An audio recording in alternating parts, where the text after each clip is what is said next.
I found the castle deep in the woods, where no path should have led. The trees had been closing in around me for hours, their gnarled branches clawing at the sky. But then, suddenly, there it was, looming, ancient, its stone walls swallowed by ivy and time. It shouldn't have been there. It wasn't on any map. And yet, it felt inevitable, like I had been walking toward it my entire life without knowing. The iron gate stood ajar, its rusted hinges groaning softly in the wind. A gust swept through the trees, and the castle doors creaked open. Welcome. The word wasn't spoken, yet I heard it, felt it. It pulsed through my ribs, crawled up my spine. I should have turned back, but the night was coming fast, and I had nowhere else to go. Inside, the air was thick and wrong, damp stone laced with something sweet, something almost metallic. My footsteps echoed in the grand hallway, past portraits whose painted eyes seemed to follow. The faces were blurred, smeared, as though someone had tried to erase them. The floorboards groaned under my weight, like something beneath was shifting, restless. A fire crackled in the great hall, already lit, though the air held no warmth. A single place was set at the long wooden table, silver gleaming under the flickering light. A meal had been laid out, steaming, fresh, waiting. The chair pulled itself back with a long, groaning scrape. Sit. No voice. Just the word. Sit. Inside me. A suggestion. A command. I ran. The hallway stretched longer than before. The doors I had passed were gone. The walls seemed to breathe, pressing closer. The air thickened, like I was wading through something unseen. I turned a corner and the staircase loomed before me, curling upward into the dark.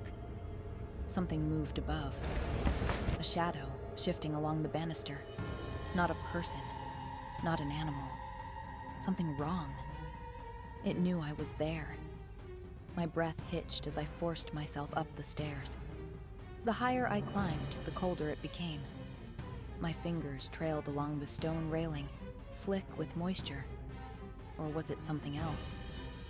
The hall at the top was lined with doors, each one slightly open, just enough for something to be watching from the cracks. The whispers started then, soft at first, threading through the silence like a lullaby sung through teeth. They called my name. They laughed. They begged. I pressed forward, heart hammering, past doors that shuddered as I passed. At the end of the corridor, a single door stood closed, heavy, waiting. My hand shook as I reached for the handle.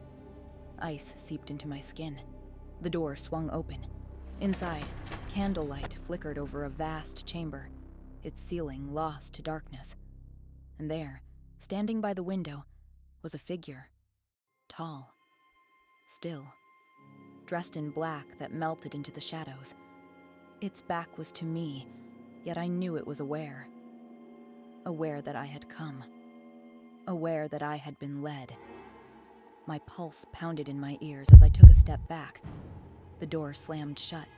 The figure turned. It had no face, just smooth, pale skin stretched over where its eyes, its mouth should have been.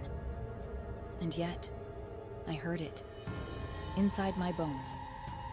You shouldn't have come. The candles blew out. The darkness swallowed me whole. I don't know how long I was lost in it. There was no time there, only whispers. Things crawling just beyond my reach. My own heartbeat became something else, something whispering back. When I awoke, I was outside the castle, the morning sun burning through the mist. But the trees were different now, taller, twisted. The path was gone, and the castle was nowhere to be seen. But as I take another step forward, I hear something, just behind me, just at the edge of my ear, a whisper, software inviting. If you listen carefully, you can still hear them calling. The wind carries voices that don't belong to the forest, voices that know my name. My footprints vanish behind me as if I was never here at all. My phone has no signal. My map won't load. I don't know where to go. I don't know if I should run. But if I disappear, if I never find my way back, like and subscribe. Maybe then, someone will remember I was ever here at all.